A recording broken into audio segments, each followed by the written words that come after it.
Welcome back, Mobile Home Park Nation. Ferd Neiman here again, the Mobile Home Park lawyer. Got a special guest today. He's from Sunstone. He's a broker, mobile home park specialist, been in the business over 10 years. Please welcome Kolman Bubis.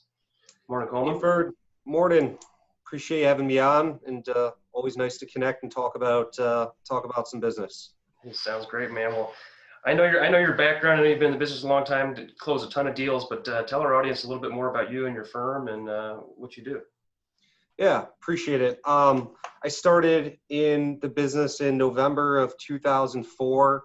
I was a broker at Marcus & Millichap. I was there for 5.5 years, and then in 2010, I teamed up with Robert McBroom, who was at CBRE at the time, and Waylon Grubbs, who was at Marcus & Millichap in the Dallas-Fort Worth area, and we founded Sunstone with the goal of working exclusively on MH and RV properties throughout the country, and taking kind of the big firm mentality, but giving a little bit more of a team kind of tailored approach to our clients' needs on both the real estate transaction side and then eventually as well on some debt placement.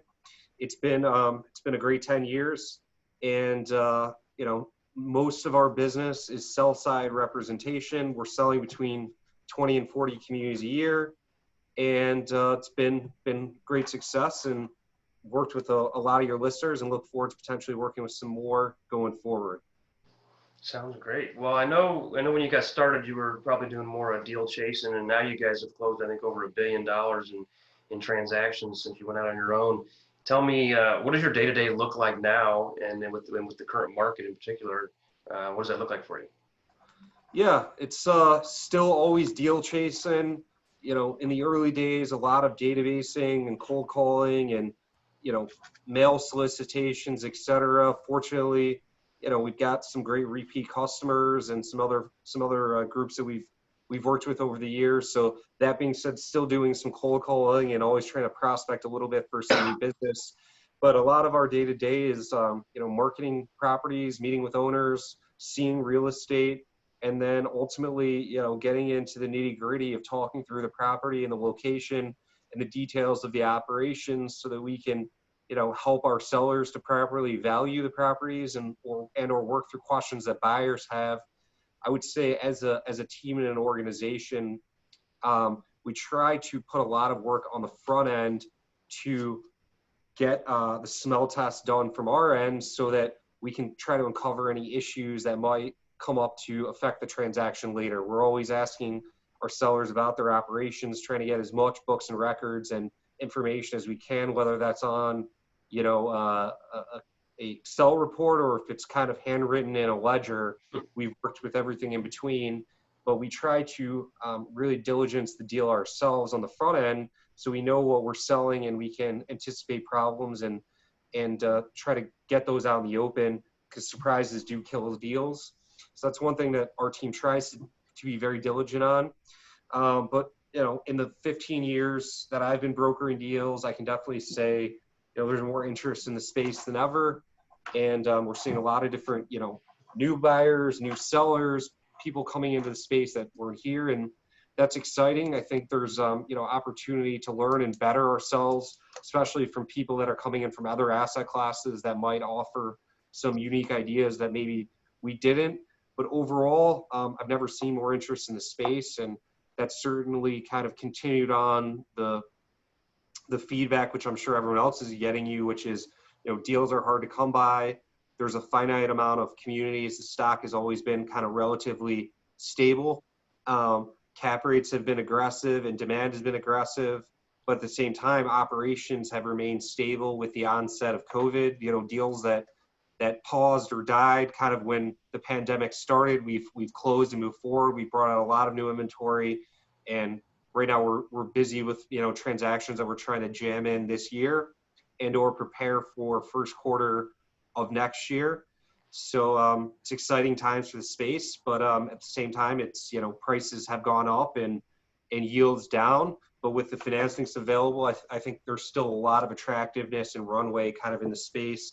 And at the end of the day, too, from the customer demand side, in most markets, we're hearing from operators that their collections of good and that the demand for the housing product has been strong as well. So we remain kind of bullish on the space. And thus far, compared to some of the other asset classes, it's weathered the pandemic, pretty well.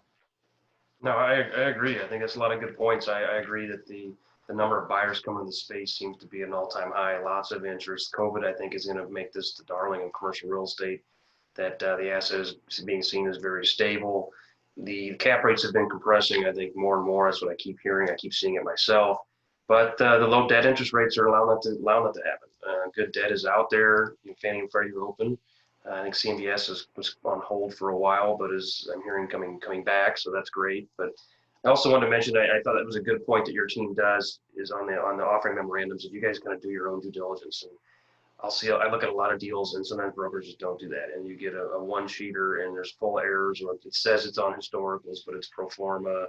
I just opened one of your offering memorandums here today on your 3-part portfolio in Illinois, and it's full of lots of information, right? And it makes my job easier as a buyer that I don't have to go second guess everything quite as hard at the beginning. Obviously, there's my own due diligence, but that's good. Sets you guys apart. I mean, with all these new buyers coming in, are you seeing sophisticated buyers or unsophisticated buyers that are wasting your time? Or if I'm a new buyer, how do I get your time? Because you're obviously busy with lots of deals. How can the new buyers get your attention and be taken seriously? Yeah, no, I think like any time there's the range, some very sophisticated buyers, some other people coming in. I try to be generous of my time, but at the same time, I also only have so much. So we really do try to put a lot of effort into our offer memorandums. So, I do really like it when people actually read that stuff before just calling me and asking me the same questions that I've spent hours kind of trying to detail in the offering memorandum. That being said, every mobile home park, that's kind of really the cool part about the space. Every park is a little different or has its nuances.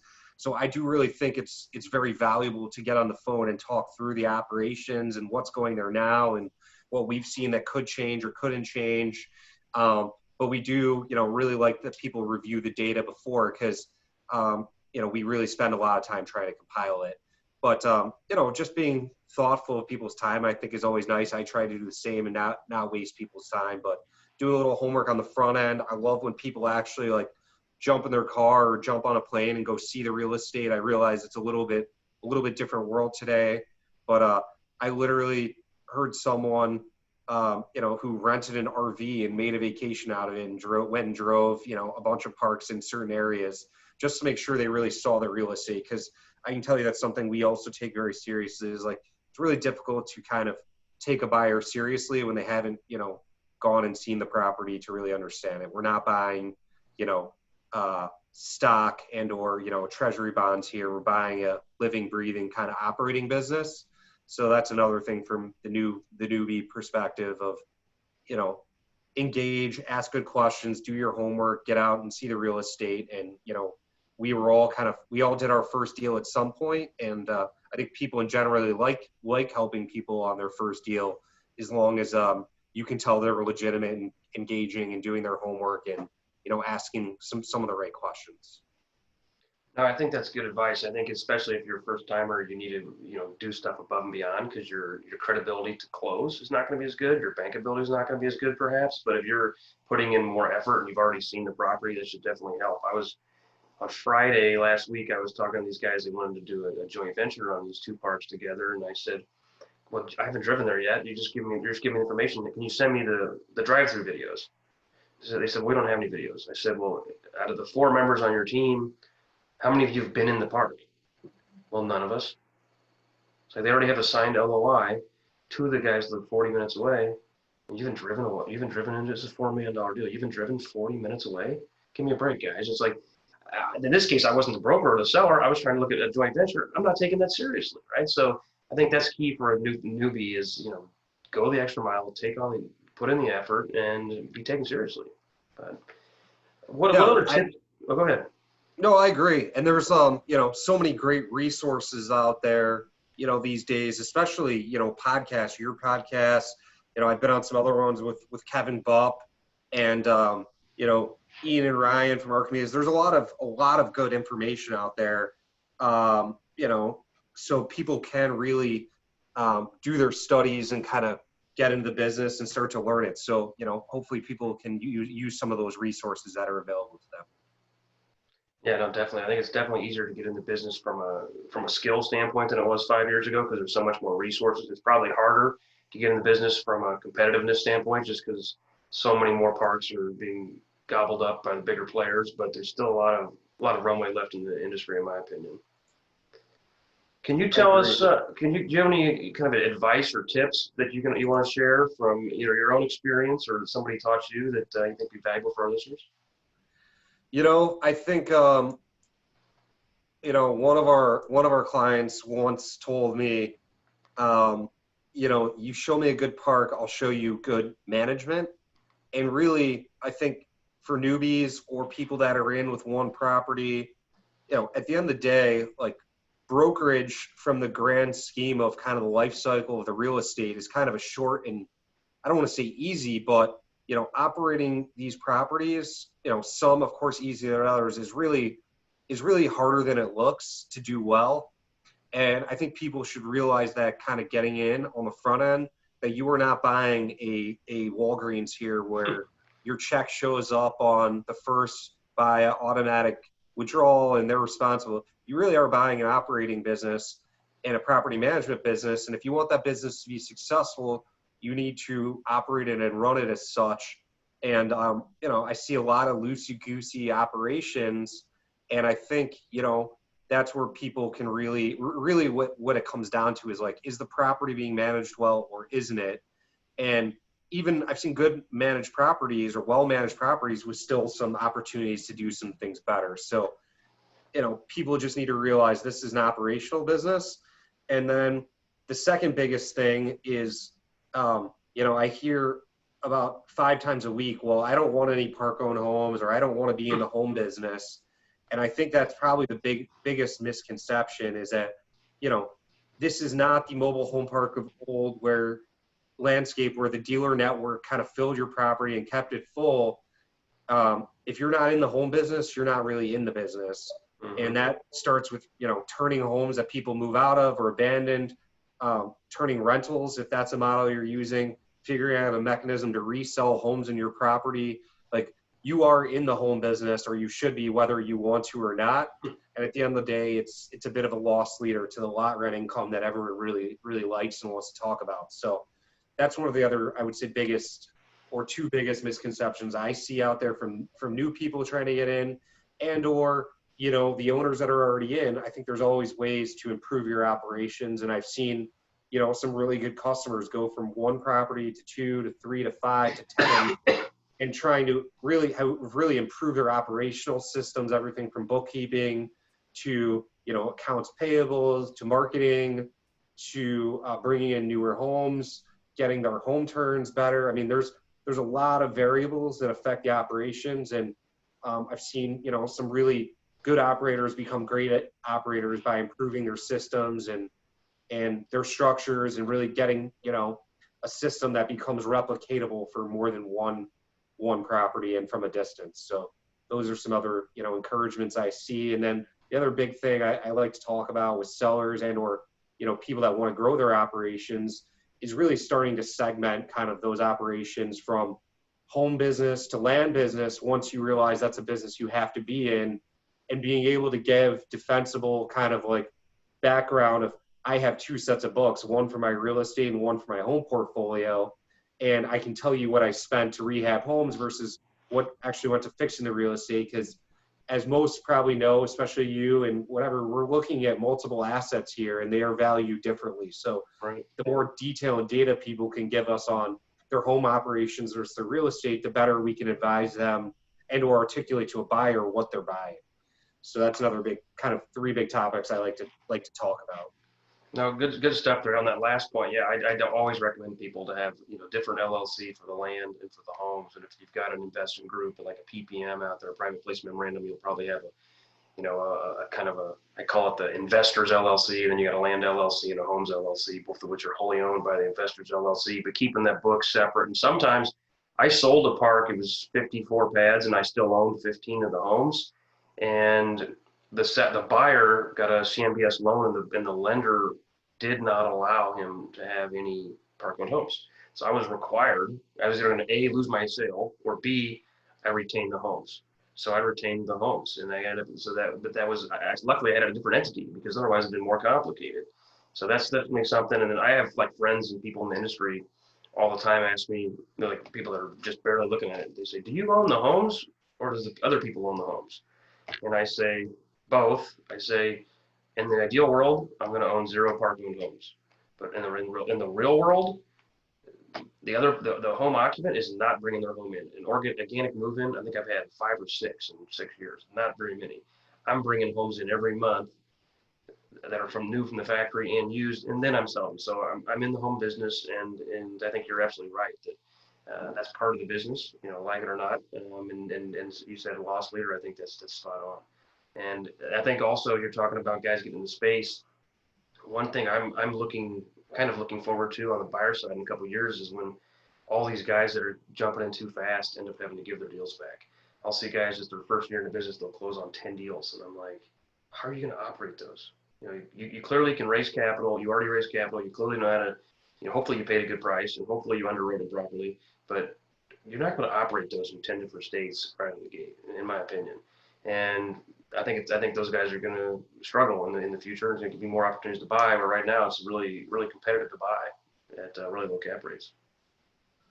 Yeah, no, absolutely. And then you throw in, some of the, attractive kind of tax treatment and depreciation benefits of real estate, and that kind of adds another layer of interest. But I mean, we're already seeing, places where people bought and didn't know how to operate or overextended themselves, and what level that comes to market. I don't think we're going to see, kind of the amount of foreclosure activity that kept us very busy from like 9 through 13, 14 even. I mean, I recently sold a REO deal for a lender that had kind of worked through the cycle for 10 years. But I do think there will be some people now are getting saved by interest rate compression. But I do see, some struggles in operations that, are fixable. But, it is blocking and tackling kind of on the ground, hand-to-hand combat in some regards. Right. So I think there will be, inevitably some opportunities like that. And we've seen them throughout kind of the decades that we've been into the business. Is, there's always transactions. There's just different motivators, whether it's, financial distress, divorce, disease, partnership dissolutions, or it's just time to sell and take some chips off the table.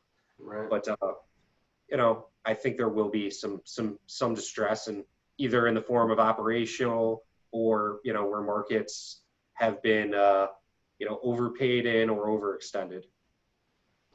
No, for sure. I'm looking at a 5-part portfolio now, and the guys that bought it, they're very sophisticated financially, came off Wall Street, and they're sharp financial minds and raise the capital, can run the numbers, but they don't like to operate. They've owned them for 3 years, and they haven't been on site since pre-closing.